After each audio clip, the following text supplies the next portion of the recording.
Olha só, pais em frente. Bom, agora é coisa séria e dramática e seríssima. Os pais enfrentam mais de 10 horas, eu falei 10 horas, para cobrar solução da Prefeitura de Porto Velho. Os alunos estão há dias sem estudar na zona rural. Segue pelo terceiro dia o bloqueio da rua Alexandre Guimarães, no bairro Lagoinha, na zona leste da capital. Os moradores não se conformam com a resposta dada pelo secretário de Obras, Ricardo Fávaro. Por telefone, ele disse que as obras foram paralisadas porque a empresa contratada não conseguiu atender a demanda de manilhas. Ainda segundo ele, as valas abertas vão continuar da mesma forma e que apenas um paliativo será feito no local. A empresa que está com a mão de obra está tranquila, né? Aqui nos tubos, como a demanda era muito grande e a empresa não deu conta de entregar todas as manilhas nas frentes de trabalho, entendeu? E a gente está abrindo uma nova licitação para a empresa de manilhas. Nem se eu... Olha, agora sim a gente mostra então a dificuldade dos pais que enfrentaram mais de 10 horas para cobrar a solução da Prefeitura de Porto Velho. Os alunos estão há dias sem estudar e você acompanha agora na reportagem. Cansados de esperar e sem retorno dos pedidos de providência encaminhados à Secretaria Municipal de Educação de Porto Velho, os pais dos alunos da região do Baixo Madeira e dos distritos do eixo da BR, na Ponta do Abunã, enfrentaram mais de 6 horas por via fluvial e outros mais de 5 horas por via terrestre para montar acampamento em frente à CEMED, até que tivessem alguma resposta ou solução do problema que se arrasta há mais de 15 dias. A comitiva formada pelos pais dos alunos, tanto do Baixo Madeira como do eixo da BR-364, foi recebida aqui na Secretaria Municipal de Educação por um dos representantes do setor do transporte escolar rural.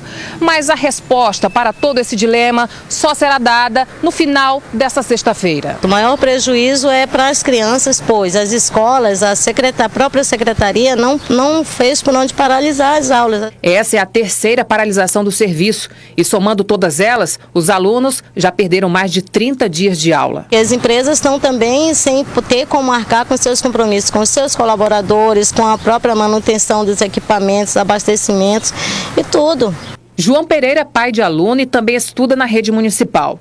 Ele reforça que os estudantes dos distritos enfrentam muitos obstáculos para terem acesso à educação e que a falta do transporte escolar rural tem desestimulado os alunos e contribuído para a evasão escolar. Também venho acompanhando esse sofrimento, essa batalha toda, então eu fico me preocupando mais por causa disso, porque eu acompanho essa situação lá, eu vejo essa situação dos alunos que têm aquela dificuldade para chegar no colégio, enfrenta praia quente, enfrenta caminho, anda de 1 hora para chegar, os pais vão para a roça trabalhar e os alunos, para o aluno vir para o colégio, aí fica parando, de vez em quando fica parando, e como é que fica o ano letivo da criança. A empresa Flecha Transportes e Turismo, que é a contratada pela CEMED, informou por nota que está sem receber desde julho e que assim que for efetivado o pagamento, vai retornar com o serviço. Estão tudo prejudicado, as crianças, os motoristas que não recebem, as empresas, os postos de gasolina, né? Tá tudo, porque não tem como receber, não tem como o ônibus correr, né? Minha filha tem 11 anos, está perdendo aula, já perdeu as provas.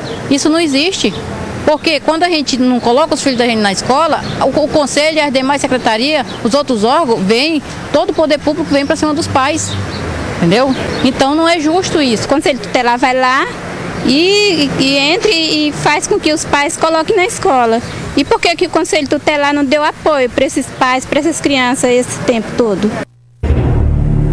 Olha, esse assunto, nós já falamos aqui uma dezena de vezes. E todas as vezes que nós trouxemos aqui esse assunto, e não é só Porto Velho, não, nós temos várias cidades do interior, Alto Paraíso, por exemplo, está vivendo isso também.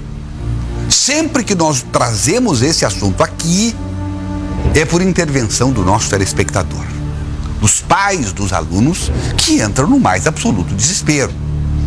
E o pior é que não há por parte das prefeituras um momento em que ela se antecipe a essa apreensão dos pais e venha a público para dizer, olha, o seguinte, nós planejamos errado, nós fomos incompetentes, nós não sabemos fazer a coisa direito. E o que aconteceu? Não conseguimos pagar quem nós estamos devendo, as empresas que prestam serviço. Então os pais que acalmem-se, porque vai parar tudo. É óbvio que os pais não vão se acalmar, mas pelo menos, Renata, os pais não vão precisar ir lá na prefeitura, como foram agora, ficar 10 horas esperando, ou lá na empresa, ficar 10 horas esperando para ouvir um não, para ouvir o que eles já sabiam. Na verdade, eles não querem saber por quê, até porque já sabiam, nós já tínhamos falado aqui, eles querem uma solução para o problema. Como é que a prefeitura fica sem pagar um fornecedor, um prestador de serviço que é vital para as crianças irem para a escola? E não é só o transporte aqui na cidade, não. É na área rural da mesma forma. São as embarcações que levam os meninos pelo rio abaixo, rio acima, também estão paradas. É uma total irresponsabilidade. E a gente não ouve uma explicação, sabe, que se dê um prazo, que se diga, e que se peça perdão, que se peça desculpas. Nós já estamos quase no final do ano e eu quero saber como é que os professores vão conseguir repor essas aulas.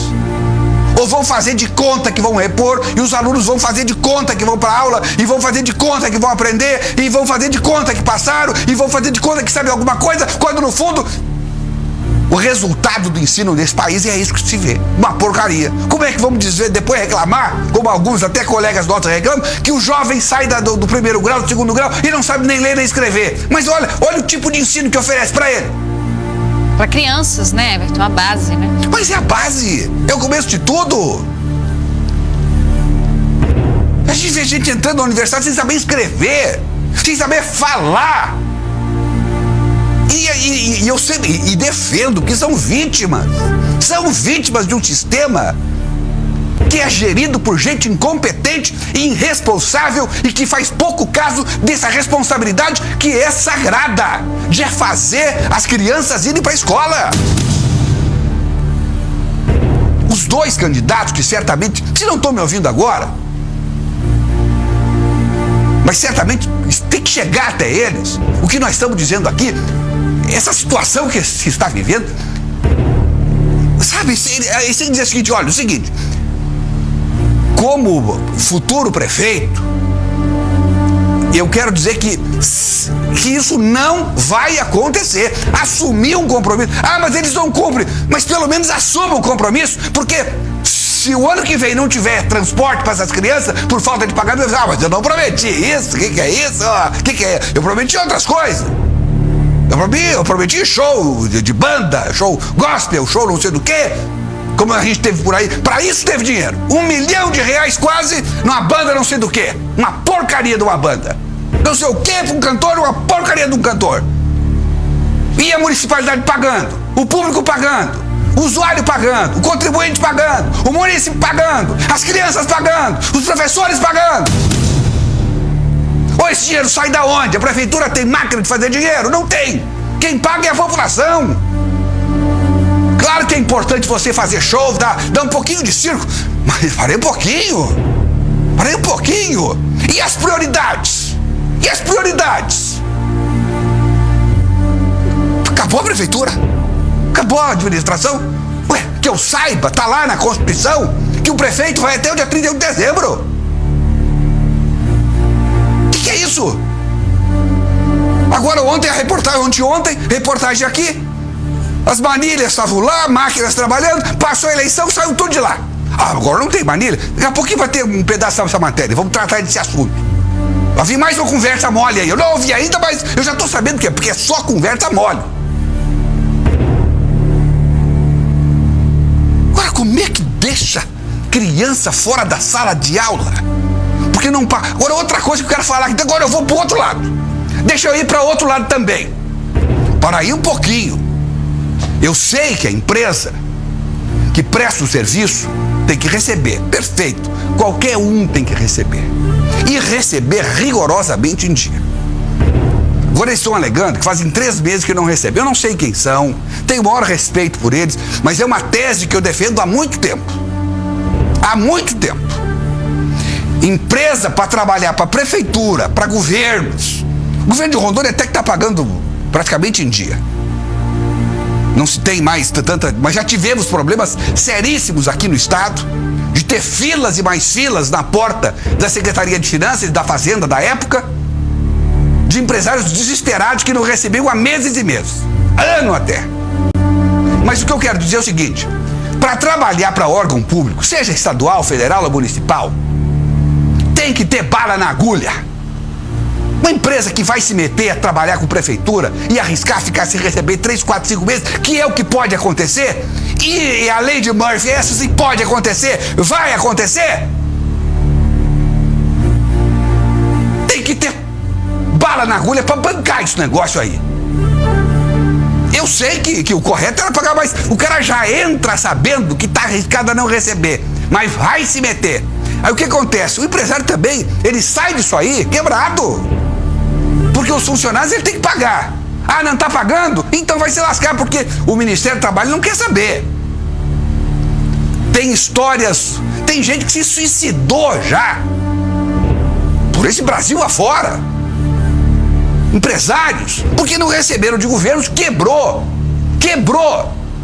O que ele tinha na porta dele era todo de oficial de justiça. Da justiça comum e da justiça trabalhista. Então, pelo amor de Deus, o que é isso? O que é isso? A empresa, para prestar serviço para a prefeitura, para o governo, ela tem que ter cacife para bancar atrasos que vão acontecer. Porque é um problema a menos que vai acontecer, que vai gerar. O pior, o que está acontecendo hoje, inclusive, dona Renata, é que a empresa se habilita na licitação, ganha a licitação e depois se arrama, eu quero aditivo. O cara nem começou a fazer a obra, ainda quer aditivo. E aí para a obra, não para a obra não começa. A obra não começa e a prefeitura vai lá, o governo vai lá e tem que fazer uma obra de novo, tem que fazer uma licitação de novo. Se perde mais 3, 4, 5 meses. Se ninguém entra na justiça antes. Tudo isso então tem que mudar, ou mudar a legislação, ou mudar a cabeça de quem vai fazer uma licitação, mudar o texto da licitação. E a prefeitura é pobre, aí vai contratar uma outra mais quebrada do que ela ainda. Nada com essa empresa que eu nem conheço, nem sei quem é. Mas olha, se não tem cacife para bancar, não se meta para trabalhar com a prefeitura, com o governo federal, com qualquer, independente de quem seja. Não se meta, porque você vai acabar tendo um problema sério e vai estourar onde? Em quem não tem culpa disso, que é a população. E quem contrata, quem não tem cacife, é mais culpado ainda. Ah, mas não é licitação. Muda o texto da licitação. Faz exigências que a empresa possa trabalhar para a prefeitura 3, 4, 5 meses sem receber. Outro dia tem aqui uma reclamação, o cara meses e meses com uma casa alugada para a prefeitura não desocupava a casa, era um CAPS, a prefeitura não desocupava a casa, não utilizava a casa e não pagava aluguel. E o aluguel todo mês, claro, uma hora vai ter que pagar. Nós vamos ter que pagar. Tudo isso acontece, hoje acontece. Eu me estendi porque o assunto das crianças, ele é muito maior do que se pode imaginar. Não é simplesmente a questão da prefeitura que não está pagando o prestador de serviço. É todo um sistema que tem que mudar.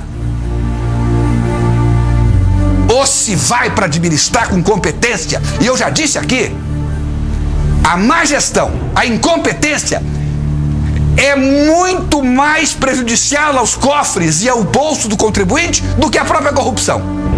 É muito mais. Quer um exemplo? Nós ficamos aí quase mais de um ano com o combustível, Renata, o combustível no país inteiro, congelado, porque nós estávamos em época de eleição. E a presidente Dilma sabia que a Petrobras não tinha cacife para bancar um preço daquele sem atualizar o preço do combustível. O governo federal, ou seja, nós, contribuintes, ficamos bancando o combustível que rodava no país inteiro. Esse prejuízo para ganhar votos deu um montante 300 vezes maior do que roubaram da Petrobras. E olha que não roubaram pouco,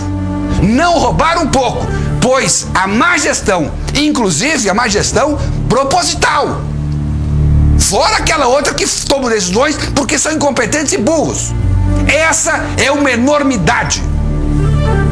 Nós temos aqui ir mais fundo nessa questão dos prejuízos.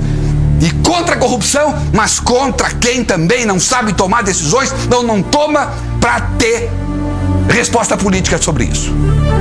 É uma irresponsabilidade de todos os lados. E quem paga é o povo brasileiro. Nem vou mais falar. Então, a Renata também, sei que fico com saudade dela, não fico? Então, fala, Renata.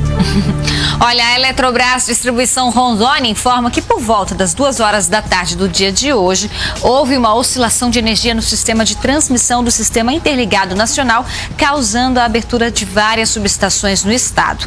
Por segurança, o sistema está preparado para se recompor gradativamente e demorou aproximadamente 45 minutos para normalizar todas as cargas. As causas estão sendo apuradas pelo Operador Nacional do Sistema. É um reflexo, uma explicação sobre o apagão que tivemos em parte dos bairros aqui de Porto Velho, centro da cidade, no trânsito também, na própria sinalização semafórica tivemos apagão. Então, essa é a explicação da Eletrobras. Aquela coisa, ninguém gosta que isso aconteça. Eu imagino que nem a Eletrobras gosta que isso aconteça. Mas a Eletrobras está fazendo aquilo que a lei determina que seja feito. Ela tem a obrigação de informar o que está acontecendo, onde ela vai cortar energia, por que ela vai cortar energia, por que houve problemas de apagão. Ela tem que explicar. Mas não é só a Eletrobras que tem que explicar. Quem tem que explicar é a CAERD. Quem tem que explicar é a prefeitura quando não paga o fornecedor e ele não tem condição de levar a criançada para a escola. Tem que explicar. Porque quem manda na prefeitura é o povo. E ele que tem que estar sabendo tudo que acontece ali. Entenderam? Ou será que eu vou ter que pegar um giz, um quadrinho e explicar para essas pessoas que teimam em não querer explicar? E aprender explicação. Comunicação, dizer para o povo, olha, está acontecendo isso, a gente não pagou, a gente não se planejou, a gente não quebramos, não tem dinheiro para pagar e pronto. Não vai resolver o problema, mas as pessoas vão ficar sabendo o tamanho do problema e por que está acontecendo isso.